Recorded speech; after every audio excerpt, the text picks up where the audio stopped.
শহরের কোলাহল থেকে দূরে একটা ছোট্ট গ্রামে নতুন একটা বাড়ি ভাড়া নিল সুমন। ফ্রিল্যান্স কাজ করে, তাই শান্ত জায়গা দরকার ছিল। বাড়িটা দেখতে চমৎকার, একতলা, বাগান ঘেরা, সামনে একটা জীর্ণ কাঠের বেঞ্চ আর দরজার পাশে একটা পুরনো ঘণ্টা। কিন্তু আশপাশের লোকেরা কেমন জানি চুপচাপ। কে যেন বলেছিল, ও বাড়িটা আগে একটা ওঝা ভাড়া নিয়েছিল।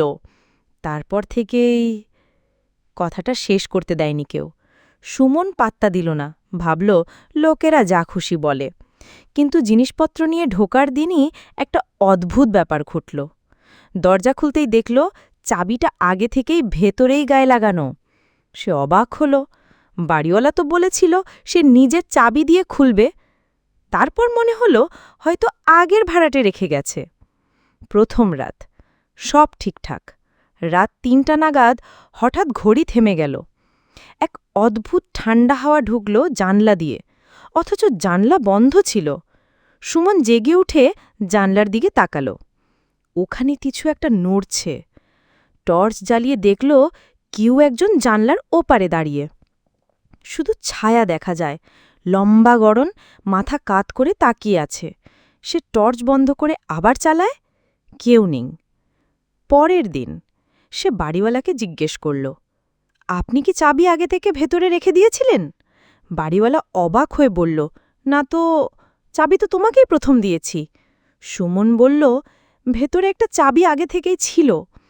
বাড়িওয়ালার মুখ রং হারালো, ধীরে বলে উঠল, আগের ভাড়াটে যে ঘরে মরে গেছিল তার হাতে ছিল ঠিক এই চাবি। তৃতীয় রাত, রাত ৩টা। আবার ঘড়ি থেমে গেল। ঘরের দরজায় ধাক্কার শব্দ, ঠক ঠক ঠক।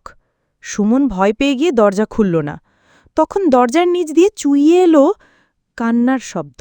না, কোনো শব্দ না, বরং সেটা মনে হচ্ছিল কানের ভেতরে কেউ কাঁদছে। একটা মেয়েলি কণ্ঠে, আমার চাবি দে, আমি এখনো আটকে আছি। সে সাহস করে দরজা খুলল। কেউ নেই, তবে সামনের বেঞ্চে বসে আছে একজন নারী, মুখ ঢাকা চুলে, হাতে একটা ছেঁড়া কাগজ, যেখানে লেখা, এই চাবিটা আমাকে বেঁধে রেখেছে, যদি তুই ছুঁইস তুইও আটকে যাবি। সুমন কাঁপতে কাঁপতে পেছন ঘরের দরজা দিয়ে বেরিয়ে পালাতে চাইল, কিন্তু পেছনের দরজাটাও লক, ঠিক যেভাবে আগের রাতে সে চাবিটা ভেতরে রেখে দিয়েছিল। শেষ দিন, সুমন আর বাড়ি থেকে বেরোয়নি। স্থানীয় লোকজন পরে গিয়ে দেখে ঘরের ভেতর কেউ নেই, কিন্তু দরজার গায়ে খোদাই করা, চাবিটা এখনো ভেতরে আছে, আর ও এবার দরজা খুলে দিয়েছে আমাকে। আজ ওই বাড়ির সামনে কেউ গেলে দেখে সামনের বেঞ্চে একজন চুলে ঢাকা মুখ বসে থাকে, আর রাতে শুনতে পাওয়া যায় সেই মেয়েলি কণ্ঠেশ্বর, তুই কি চাবিটা নিয়েছিস?